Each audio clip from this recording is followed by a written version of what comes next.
Alright, let's see. What do I get? Weird as hell. Can I get this? Oh my god.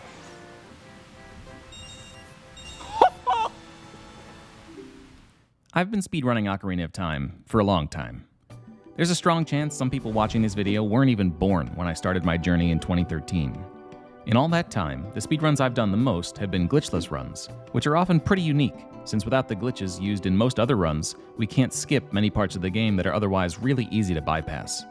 One of these is the diving minigame in Zora's Domain, which tests if you can pick up all 5 blue rupees that this Zora tosses off the top of the waterfall within the allotted 50 seconds.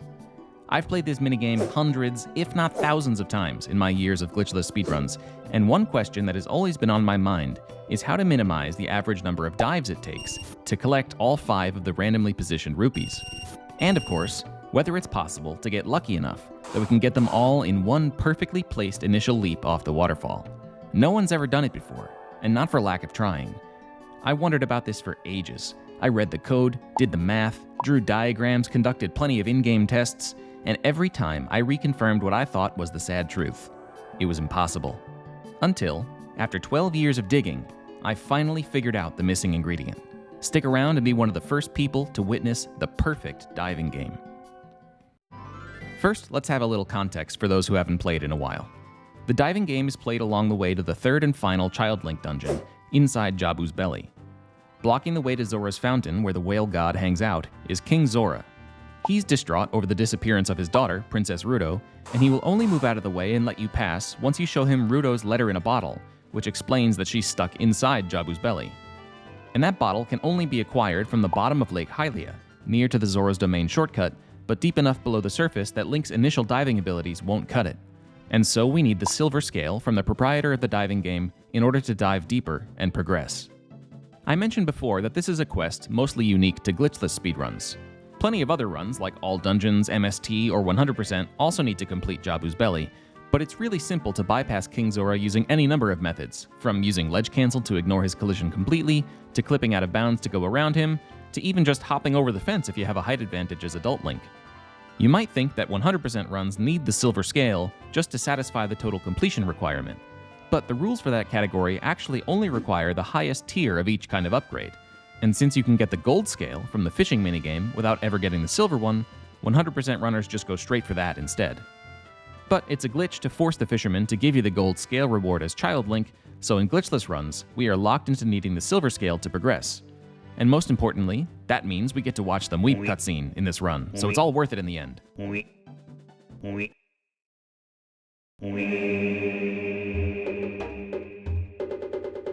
So at the start of the minigame, the Zora throws 5 blue rupees off the waterfall and they scatter randomly.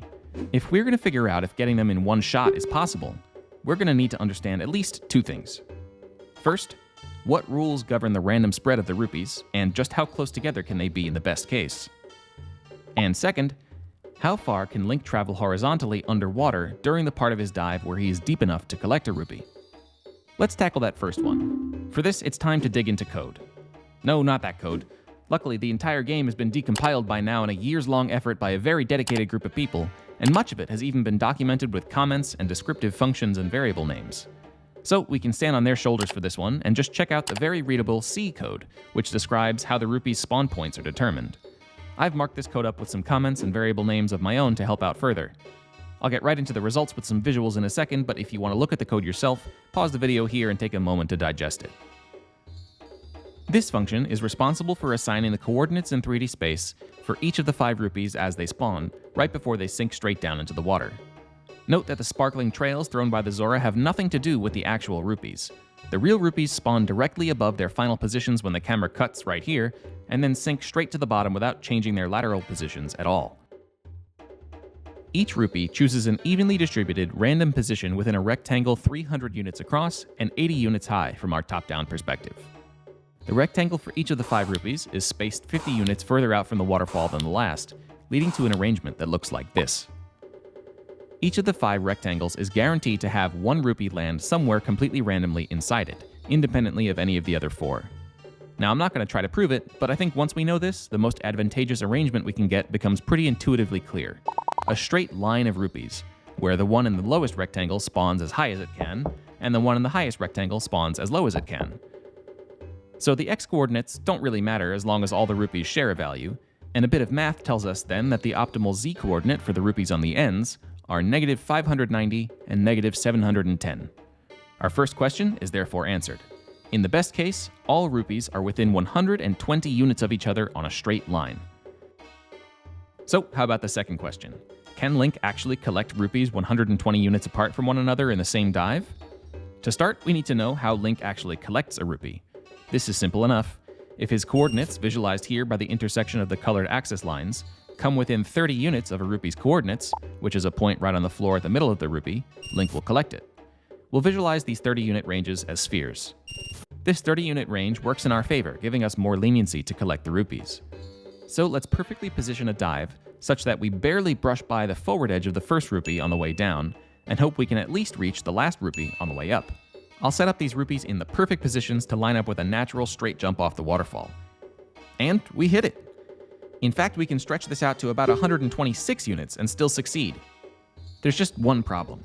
The positions I've put these rupees in aren't actually possible. The furthest one is a valid position, smack in the middle of its possible spawn range, but the closest one is almost 40 units further out than its range boundary would allow. Why does this matter? Well, let's pull them 38 units closer to the waterfall, in the actual positions they would be in if the game spawned them at the minimum of 120 units apart. The problem now is that we need to walk off the ledge of the waterfall more slowly in order for our dive to actually touch the nearest rupee. And the initial horizontal speed of our dive carries through the entire thing, including underwater. The faster we launch off the cliff, the faster we can swim horizontally underwater, and vice versa.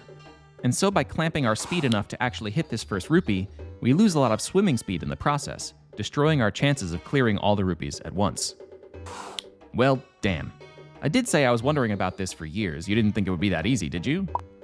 So where do we go from here? It would be less satisfying, but maybe initiating a dive from swimming on the surface leads to a better underwater trajectory than leaping from above does.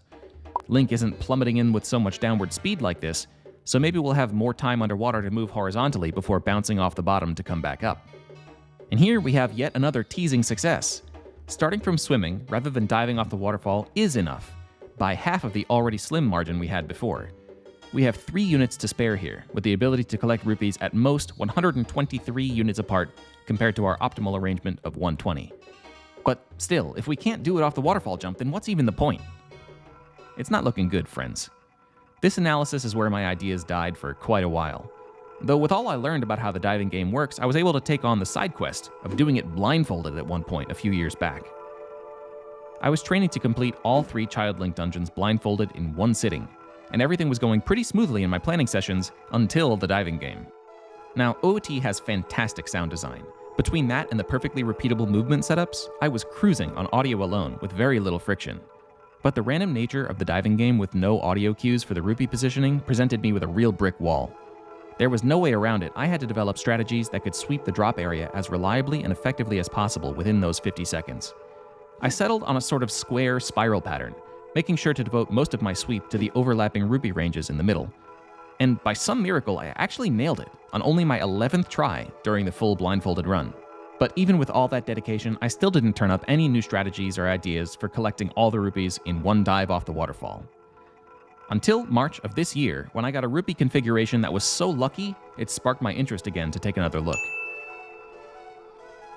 I needed a way to swim further horizontally while underwater. And after some experimentation, I discovered something new. You see how normally, even though I'm holding forward the whole time, it actually takes Link a while to start swimming forward? For most of the downward phase of the dive, he stays over the same spot. It turns out there's a hidden and probably unintended mechanic, where pressing A second time during that initial downward phase unlocks Link's movement, allowing you to swim forward earlier. I call this a redive. Since Link normally doesn't move forward until well after reaching the depth at which he can collect a rupee, we now have the opportunity to begin moving forward earlier and stretching our dive further than before. This grants us even more horizontal leniency over a standard dive. Where before we could collect rupees 123 units apart at most, here we can manage about 125.5. But at a terrible cost. The redive input timing is frame perfect. Depending on when you perform the redive relative to your initial dive, Link will begin swimming forward sooner or later. If we redive 1 frame earlier, we'll miss the first rupee. 1 frame later, and we'll miss the last one. And to make matters even worse, the frame you need to do the redive on will vary relative to your initial dive depending on this random bobbing animation Link has at the surface while swimming. Since it moves him up and down, and our vertical coordinate needs to be managed perfectly to hit all 5 rupees on the dive arc, we're at the mercy of yet another random element for whether or not this works. So, to sum up, you need all 5 effectively perfect random rupee placements. Not happening. But if it did, you need to position and angle your initial dive perfectly, and with how coarse movement control is, that's not happening. But if it did, you need to be able to react to Link's random bobbing animation in real time and redive on a variable 1-frame window which depends on that bob. Not happening. And even if it did, we still only kinda sorta reached our goal of getting all the rupees in one dive, because we would still need to jump off the waterfall first to set this up. I still had the pipe dream of getting them all in that first jump off the waterfall. At least, for a few hours I did. Literally the very same day that I found the redive, I got Brain Blast Part 2, and I solved the problem that had been itching at me for over a decade. This time, I had to think a little bit outside the box. Who said we had to dive at all? After reaching the bottom of a diving animation, Link automatically turns to face the surface and performs some powerful strokes to rise back up very quickly. This works against us, because we exit the height range where rupees are collectible very fast. Also, dives are locked into one, generally pretty slow horizontal speed the whole way. And as we've seen when jumping off the waterfall, we can't get that speed, while also staying close enough to the base of the waterfall to pick up the nearest rupee. Touching this ledge automatically puts Link in the diving animation. But if we just force standard freefall by jump slashing over the ledge instead, suddenly we have way more options. First off, the distance a jump slash travels increases with the amount of analog input we provide, and so we already have air control where we didn't before in the dive animation.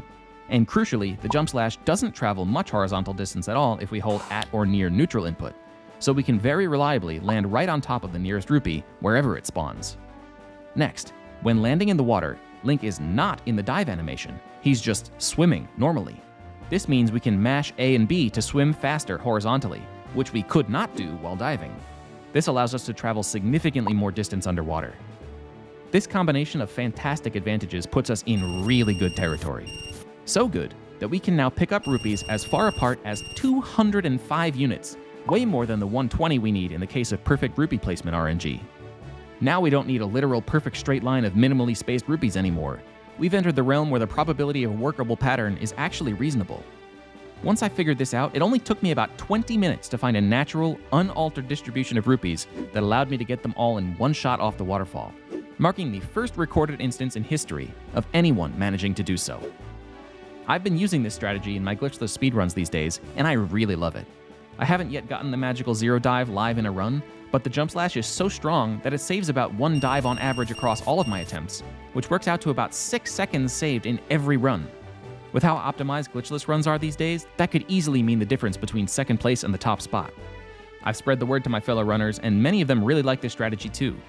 Keep an eye out. Someday soon, we're going to see the first live speedrun to achieve the perfect diving game. Thanks for watching, and consider subscribing if you like this sort of content. It really helps me make more videos. See you in the next one.